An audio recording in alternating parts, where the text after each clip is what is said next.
Ya una vez que hablamos de la forma de los soplos, que se da en descenso y de arriba y abajo, por así decirlo, ahora tendremos que hacer con su clasificación. Esta forma de clasificación no es una clasificación como tal, sino una forma de simplificar y darle un orden a los soplos. O por ejemplo, digamos que tenemos una estenosis mitral. De anomalía tenemos una estenosis mitral. Muy bien. Ahora hay que ver el epicentro, que es el epicentro, lugar donde se escucha con mayor intensidad. Luego pasando esto, ¿en dónde se escucha? ¿En qué parte del ciclo cardíaco se escucha? ¿En la sístole o en la diástole? Y luego pasaríamos al timbre, que sería la tonalidad que tiene el ciclo cardíaco. Esto sería como la forma anteriormente dicha. Y luego nos pasaríamos a irradiación, que es el soplo se irradia hacia donde se dirige el flujo turbulento que lo genera. Esto quiere decir que se genera con mayor frecuencia a donde está ocurriendo el flujo turbulento. Y otros sería como los tipos de posiciones con las cuales se escucharía mejor el soplo cardíaco, ya sería posición de Pachón o con la maniobra de Rivero Carballo. Ese tipo de clasificación sirve solo para darle un orden y una mayor, un orden al tipo de soplo y poderlo clasificar mejor. Esta tabla de los soplos cardíacos, este cuadro 17, se lo van a tener que aprender de memoria. ¿Sí? Es la base para aprender la auscultación y saber cómo clasificar los soplos y cómo hacer los diagnósticos. ¿De acuerdo? ¿Se acuerdan que vimos los focos de auscultación? Sí. Entonces, en ese foco de auscultación es donde se define lo que mencionó ahorita José Pablo como epicentro, que es donde se debe de escuchar con mayor intensidad. ¿Cuáles son los soplos más comunes? Son las enfermedades valvulares cardíacas más comunes en la actualidad. Son tres. La estenosis aórtica por problema degenerativo, la insuficiencia tricuspidia y la insuficiencia mitral, que acompañan a la enfermedad de insuficiencia cardíaca. Esos son las tres enfermedades valvulares más comunes ahorita.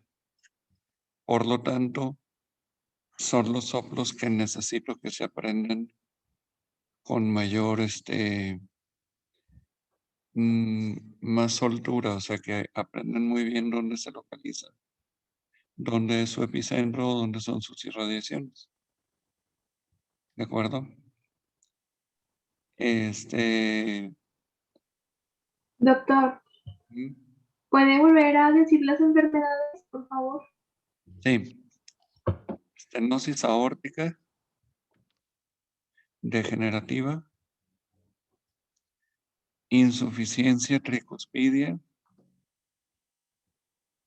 e insuficiencia mitral. Esas dos últimas casi siempre van acompañadas de insuficiencia cardíaca. Gracias.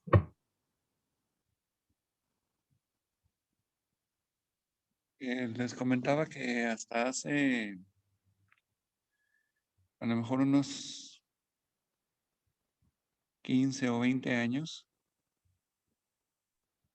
los soplos que se presentaban con mayor frecuencia eran los soplos secundarios a enfermedad reumática, la cardiopatía reumática. Sin embargo, ya la cardiopatía reumática, con el uso de mejores antibióticos para faringoamigdalitis bacteriana, ha disminuido mucho su presencia en México. Entonces ahora la mayoría de las enfermedades que provocan problema valvular son de tipo degenerativo. ¿De acuerdo? Entonces, ¿qué quiere decir eso? Si es de tipo degenerativo, pues la mayoría de las veces la enfermedad se encuentra en adultos mayores. ¿Sí me expliqué? O sea, antes la fiebre reumática, el episodio agudo te daba en la niñez. Y como desde la niñez tenían la afección valvular, los soplos iniciaban por ahí de los 20 años, llegando a enfermedades graves inclusive antes de los 30 años. Entonces era común escuchar soplos en mujeres muy jóvenes. Y ahora no. Ahora ya lo común es escuchar soplos, sobre todo en hombres, pero la gran mayoría mayores de 60 o 65 años. ¿De acuerdo? Muy bien. Entonces, esa tabla, ese cuadro, se lo van a tener que aprender de memoria por ahorita. Y cuando veamos enfermedades valvulares, lo vamos a razonar a cada uno de ellos. ¿Sale? Muy bien, dale, José Pablo. Muy bien.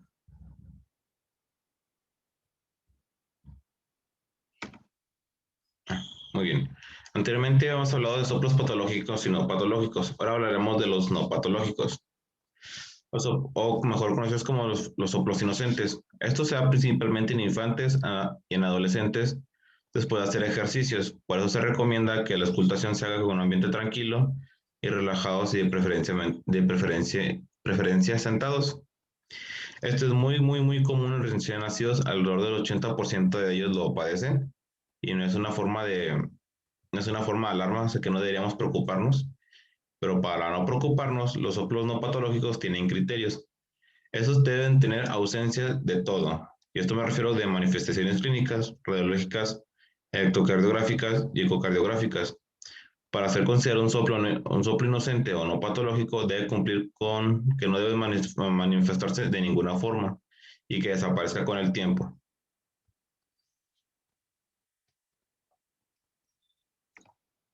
Mira, es muy importante lo que menciona ahorita José Pablo. La clasificación de soplo inocente o no patológico debe de ser hecha con mucho cuidado. ¿Sí? Cuando tienes a un bebé y tienes la presencia de un soplo, ¿cuál es tu principal sospecha, José Pablo? Una deformidad. Una cardiopatía congénita, Ujú. ¿verdad? Entonces, si tienes una cardiopatía congénita, ¿estás de acuerdo que es un problema serio? Así es, uno patológico. Entonces, el tener una cardiopatía congénita puede que te haga candidato a que el niño sea sometido a una cirugía o a un intervencionismo por cateterismo para resolver esa patología. Ujú. ¿De acuerdo? Ahora, ¿cuál es la importancia de que definas si verdaderamente es patológico o no? La importancia es que en ocasiones tienes enfermedades congénitas que si no las corriges en los primeros 6 o 12 meses, inclusive hay algunas que si no las corriges en los primeros 3 meses, ya después no se pueden corregir. y el bebé puede fallecer. ¿Sí me expliqué? Sí. Entonces, aunque la mayoría de los soplos de los bebés son inocentes, lo que hacemos como regla, aquí en Torreón ya contamos con la presencia de dos cardiólogos pediatras, ¿sí? Entonces, la verdad es que cualquier niño con soplo, yo se los envío a ellos, ¿sí? Y en el Instituto de Cardiología hay una frase muy célebre. ¿Saben lo que es un transductor de ecocardiograma? ¿No? No. ¿Han visto alguna vez un ultrasonido? Sí. ¿Cómo lo hacen? Sí. ¿Sí? Y han visto que usan un dispositivo que es el que ponen arriba del paciente para ver la imagen ultrasonográfica. Ese dispositivo se llama transductor. ¿De acuerdo? Entonces, el dicho en el instituto es que el transductor es el estetoscopio de los cardiólogos pediatras. ¿Qué queremos decir con esto? Que a todos los niños, a todos los bebés que tengan un soplo, lo ideal sería hacerles un ecocardiograma para definir que verdaderamente no tengan un soplo patológico. ¿De acuerdo? La mayoría de los soplos inocentes se quita a los 2 meses del nacido. Pero si tiene 2 meses de edad el bebé y todavía tiene un soplo, hay que revisarlo con mucho cuidado. Porque a la vuelta de 6 meses, ese bebé que se podía haber resuelto su problema congénito de manera definitiva, se pasa su tiempo y entonces ya no se puede resolver y se queda con un defecto cardíaco de por vida. ¿Quedó la idea clara? Sí. O sea, estoy de acuerdo que la mayoría son inocentes. Estoy de acuerdo que la mayoría de las cardiopatías congénitas son leves.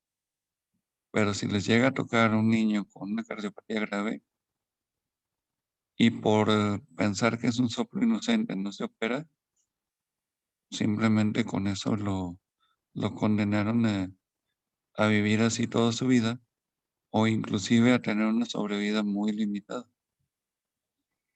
Hay pacientes con cardiopatía congénita que no llegan a la edad escolar. Entonces, ¿cuál es la enseñanza de este punto? Cuando ustedes estén en el internado o cuando estén en el servicio social, si ustedes identifican a un bebé con soplo, lo van a enviar con un cardiólogo pediatra. Si no hay cardiólogo pediatra, lo van a enviar con un cardiólogo. Si no hay cardiólogo, lo van a enviar al menos con un pediatra. ¿Sí quedó la idea clara? O sea, no tomen ustedes la responsabilidad de definir si es un soplo inocente o es un soplo patológico en cualquier bebé o adolescente. O sea, desde 0 hasta los 18 años. ¿Sí quedó claro? Sí. Dale pues, dale José Pablo. Muy bien. Ahora vamos con el soplo sistólico pulmonar no patológico. Esto aumenta con ejercicio, fiebre y en general con todos los estados hipercinéticos, como puede ser hipertiroidismo y embarazo. Esto es común en embarazos. El problema con este es que por lo general se llega a confundir con el soplo de estenosis pulmonar. Como se puede ver aquí en los ejemplos, que en tiempo y duración el no patológico es corto, pero el soplo de estenosis pulmonar en duración y tiempo es largo. El problema es que se viene escuchando casi igual. La mejor forma de ocultarlo sería el foco pulmonar y desaparece con la inspiración. Fíjate bien, Pablo. ¿Ubicas la duración? Sí. ¿Cómo describirías la duración de la primera imagen? En descenso en creciendo y decreciendo. Tiempo, duración. Ascenso y descenso Ascenso y descenso. ¿y la duración cómo la describes? Mm,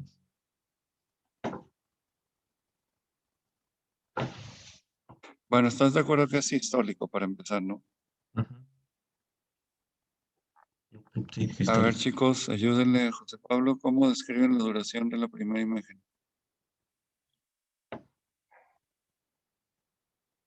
Es corta antes del primer ruido. No es protosistólico. Así es, Irene. ¿Sí me explico? Entonces, cuando lo describes de esa manera, estás describiendo cuánto es su duración. O sea que solo dura el primer tercio de la sístole. ¿Sí quedó? Sí. A ver, ¿y cómo describen la segunda imagen? ¿Ascenso y descenso o un crescendo y decrescendo? ¿Y la duración cómo la describen? Ascenso y descenso continuo. Es telesistólico, ¿no? Está toda la sístole. Si está toda la sístole, ¿cómo se llama? Mesosistólico.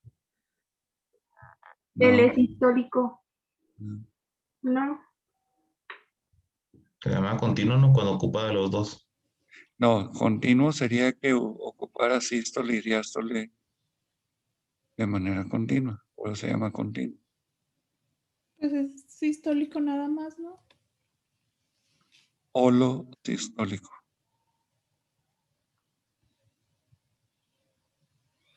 Protosístole al inicio. Mesosístole en medio. Telesístole al final. Los tres, o sea, toda la sístole, holosistólico. Holo quiere decir todo. ¿Sí quedó? Sí. Entonces, acostúmbrense en que así vamos a clasificar a los soplos, dependiendo de su duración. Protosistólico, mesosistólico o telesistólico, según si están ubicados al inicio, en medio o al final. Pueden ocupar 2/3 de la sístole. Puede ser inicio y medio, proto-mesosistólico. Puede ser medio y final, mesotelesistólico. O puede ser la totalidad de la sístole. Y para que no digas proto, meso, telesistólico, vas a decir holosistólico. ¿Sí quedó la idea clara? Sí. Sí. Y esa descripción es válida para todos los soplos y esa descripción es válida para soplos que se ubican en sístole y que se ubican en diástole. ¿Ok? Sí. Muy bien, dale. Ahora hablaremos de zumbido venoso yugular. El zumbido venoso yugular es un soplo continuo que se oculta en el trayecto de la vena yugular derecha. Tiene reforzamiento diastólico. Esto quiere decir que a la compresión de la vena yugular opuesta intensifica el soplo. El soplo continuo orgánico es más frecuente en niños y ese sería conocido como soplo continuo. Ahora, soplo sistólico carotidio. Frecuentemente en niños y jóvenes se ausculta a lo largo del trayecto de la carotida derecha. Ahora hablamos de los soplos de hiperflujo. Cuando a través de una de las válvulas carótidas pasa una cantidad excesiva de sangre, esto quiere decir que pasa más sangre de la que debería. Y eso tiene retumbo, esto También habla del retumbo del flujo mitral. Es debajo de la tonalidad que se escucha mejor el ápex en posición de pachón y que frecuentemente se acompaña del tercer ruido, perdón. La posición de pachón del paciente es acostado en decúbito lateral izquierdo. Con ello se logra acercar el punto del cozón a la pared torácica. Esto quiere decir que es una posición tal que se podemos escuchar con mayor intensidad o mejor los soplos de hiperflujo. Ahora, retumbo de flujo tricuspidio. Esta fue la mejor forma de escucharlo es el foco A ver, tricuspidio. fíjate bien. ¿Por qué dijiste dar la previa? Bueno, no, es esa, ¿no? Estás hablando de la posición de pachón. Así es. Se escuchan mejor los soplos que están ubicados en la punta del corazón, ¿no? ¿Sí? ¿Te acuerdas del darle la previa? La previa. Previa. El pulmonar.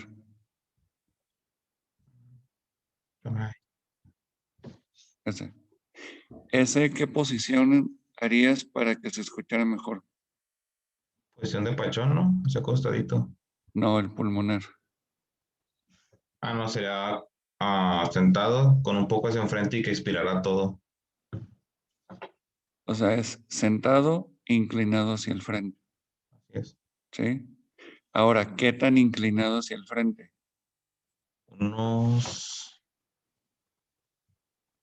¿Qué serían? 90, unos 80 Serían grados. 45 grados. Mínimo unos 45 grados. ¿Sí? O sea, si tomas sentado y tomas el ángulo con relación a tus muslos y tu tronco, ¿estás de acuerdo que sería 90 grados, no? Ajá. ¿Sí? Entonces, el ángulo que formen tus muslos y tu tronco debe ser de 45 grados. ¿Sí me explicó? Háganlo. O sea, se agachan hacia adelante de manera importante. ¿Sí? ¿Sí queda clara la idea? Esa posición, ¿para qué soplos les va a servir? ¿Para qué focos les va a servir? Para pulmonar y... ¿cómo se llama el otro? ¿Cuál es el que está a un lado de la pulmonar? El aórtico. Pulmonar y aórtico. ¿Sí? ¿Sí quedó claro? Entonces, si se fijan, la exploración física es algo dinámico. ¿Sí? Inicias con el paciente acostado, puedes acabar con el paciente en decúbito lateral, posición de pachón, puedes acabar con el paciente sentado y puedes acabar con el paciente inclinado hacia el frente. ¿De acuerdo? Inclusive hay algunas maniobras que necesitas que el paciente esté de pie. ¿Sí? ¿Sí queda la idea clara? Entonces, si quieres hacer una auscultación completa, es un proceso dinámico de varias posiciones y de varias maniobras que incluyen inspiración profunda, expiración profunda, maniobra de Valsalva, si saben cuál les voy a empujar. ¿Sí? Y hay una maniobra en la que debes de hacer una contracción isométrica de las manos. ¿Qué quiere decir eso? Que aprietes fuerte tus puños. ¿Sí, sí queda claro? Entonces, todas esas maniobras se le llama exploración física dinámica. Y es algo que tenemos que aplicar para explorar adecuadamente cualquier paciente. ¿Se quedó la idea? Sí. Aunque suene muy complejo, cuando estás habituado a hacerlo de manera cotidiana, es algo que puedes hacer en 2 o 3 minutos. ¿Sale? Muy bien. Dale, José Pablo. Sí, ahora hablamos del retumbo del flujo tricuspidio. La mejor forma de ocultarlo es el foco tricuspidio. El general es una anomalía de venas pulmonares frecuentemente se acompaña del tercer ruido, incrementa con la apnea post-aspiratoria. La apnea post-aspiratoria es cuando los pulmones están vacíos del aire. Esto se le diría al paciente que exhalara hasta que se quedara sin aire. Y también se usaría la maniobra de Rivero Carballo. Hace una inspiración profunda, magnificando los ruidos, del corazón, como anteriormente he dicho. Que el paciente se le pediría que sacara todo el aire para poderlo escultar en el foco tricuspidio. Soplos funcionales. Se denomina como funcional al soplo que se origina por la distorsión del aparato valvular, constitutivo de una alteración funcional. Sí. Son ruidos inofensivos producidos por la sangre que circulan con normalidad a través de las válvulas y cámaras cardíacas. Estos se pueden dar principalmente por hipertensión dentro del sistema y dilatación de los anillos valvulares. Los soplos funcionales casi no los he entendido, solo entendí que son soplos que deberían estar ahí. Fíjate bien.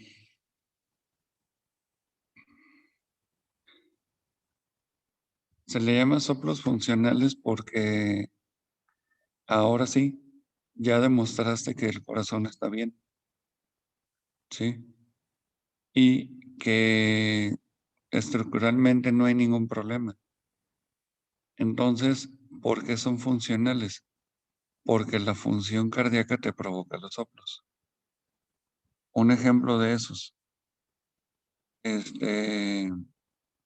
taquicardia. La presencia de taquicardia por la aceleración te puede provocar un soplo. ¿Sí? Problemas donde hay taquicardia, fiebre, hipertiroidismo, ansiedad, ejercicio físico. ¿Sí? Otro ejemplo muy común de funcional es embarazo. ¿Por qué? Porque el embarazo impone una mayor carga de trabajo al corazón, sobre todo embarazos avanzados. Otro ejemplo de soplo funcional es anemia. ¿Por qué la anemia? Porque como hay poca cantidad de eritrocitos, necesitas que circulen más rápido de lo normal para que lleven el oxígeno a todo el cuerpo. ¿Sí me explico? Sí. Pero es un soplo que está presente, pero tú ya evaluaste y descartaste de manera muy consciente de que hay una patología cardíaca. ¿Sí? ¿Por qué se llaman funcionales y no inocentes? Porque cuando corriges la situación, se quita el soplo. ¿Sí? Ya. O sea, a la mujer embarazada, cuando tenga su parto o su cesárea, cuando mucho 30 días después, recupera su función convencional. ¿Sí? La persona con anemia, pues dale hierro y o hazle una transfusión, tarde o temprano se quitará la anemia y se va a quitar el soplo. La persona con ansiedad, pues no puede estar ansiosa siempre, ¿no? Ya una vez que se tranquiliza, se quita el soplo. Y así con cada una de las enfermedades, cuando tú corriges el problema que no es cardíaco, el soplo se va a quitar. ¿Sí me explican? Sí. Ok, vale pues. Vamos con los soplos orgánicos. Un soplo orgánico indica siempre una cardiopatía, como puede ser defectos cardíacos, congénitos, adquiridos en la estructura del corazón. Quiere decir que un soplo orgánico siempre representaría un problema y que debe ser atendido en las primeras semanas en las primeras semanas y detectado en las primeras semanas. Y ahora por último el chasquido protosistólico. El chasquido protosistólico es un ruido normal causado por la apertura de una de las válvulas sigmoideas. Cuando tienen algunas malformaciones, se causa por alguna malformación, choque brusco de la sangre durante el inicio del periodo expulsivo ventricular Y tiene A como... ver, dame un segundo. Regresa el previo. Soplos orgánicos. Aquí el soplo está provocado porque ya hay un problema valvular degenerativo o provocado por inflamación y destrucción de la válvula, como en la cardiopatía reumática. Son los dos ejemplos más claros. ¿Sí? ¿Qué pasa si yo tengo insuficiencia cardíaca y mi ventrículo crece? O sea, de ser un ventrículo de este diámetro, de ser un ventrículo así, crece y se forma un ventrículo así. Bueno, el anillo valvular antes cerraba bien la válvula. ¿Sí me explico? Chaguanga, O ¿no? sea, Para la válvula cerraba bien. Conforme se dilata el anillo valvular, la válvula ya no cierra bien. ¿Sí? Pero ecocardiográficamente la válvula está sana. ¿Sí quedó claro? Ese también es un ejemplo de soplo funcional. O sea, el soplo es porque se dilató el ventrículo, no porque se enfermó la válvula. ¿Sí quedó claro? Sí. Si tienes una válvula que cierra bien, pero la válvula se inflama y hace que se retraiga su velo valvular por inflamación y destrucción, la válvula se torna de esta manera, gruesa, y entonces ya no cierra bien. ¿Sí? Nunca creció, sino está del mismo tamaño, pero no cierra bien. Este es un soplo orgánico. ¿Sí quedó claro? Si en el primer ejemplo, donde creció el ventrículo, tú le das tratamiento para insuficiencia cardíaca inicialmente y el ventrículo regresa a su tamaño normal, esa insuficiencia se va a quitar. ¿Sí me expliqué? Por eso les decía que los soplos funcionales no está enferma la válvula. Si quitas el problema, se puede corregir. El soplo orgánico ya está enferma la válvula y no se va a corregir. Lo único que va a hacer con el paso del tiempo es que va a empeorar. ¿Sí?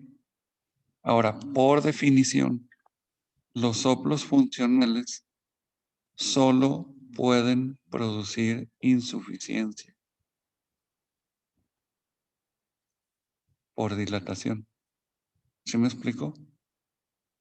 Si tú me dices que un paciente tiene estenosis y me dices que es funcional, pues no te voy a creer. ¿Por qué no?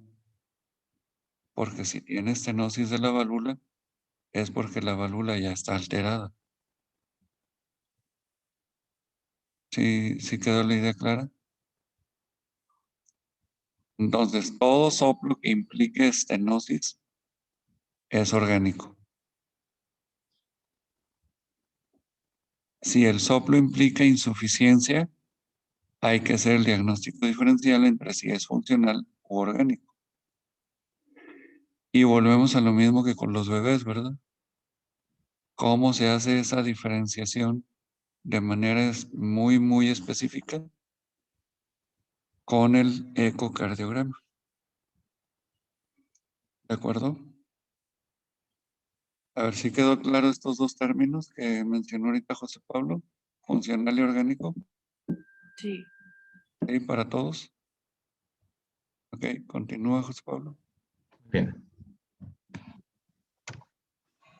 Como nos quedamos con el chequeo prostasistólico, que esto sería provocado por cuando tienen alguna malformación, un choque brusco de la sangre durante el inicio del periodo expulsivo ventricular y se acompaña o por lo general duplica el segundo ruido. Y aquí podemos ver una tablita donde, sí, donde se duplica el segundo ruido, el primer ruido. Se escucharía como un dup, dup, doble y luego un loop normal. Y ya sería todo por mi parte. ¿Ya acabaste? Sí. Ok. Muy bien. ¿Dudas en lo que vimos al final?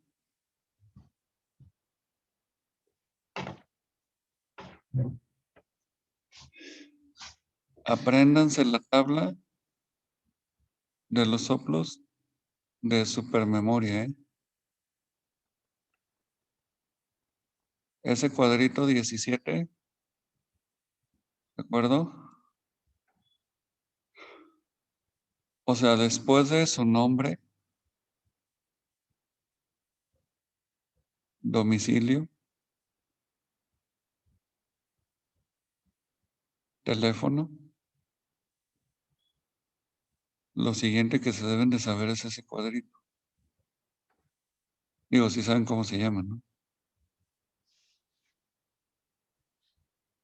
Díganme quién no se sabe su número telefónico de memoria. En eso de que, ay, nunca me hablo yo mismo, por eso no me lo sé. Todos se lo saben, ¿no? Sí.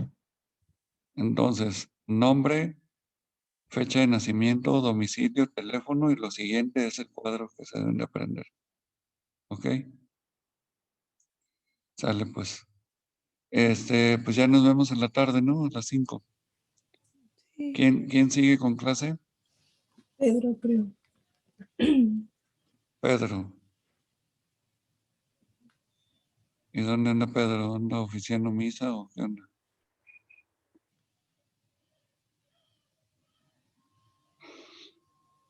Bueno, ¿le avisas? Sí. Hoy no le toca ir a Pedro a prácticas, ¿verdad? No. Ok. Dale, pues entonces nos vemos a las 5, chicos. Hasta la Pórtense tarde. bonito. Nos vemos. Igual, tarde. Roberto. Cuiden mucho. Bye. Bye.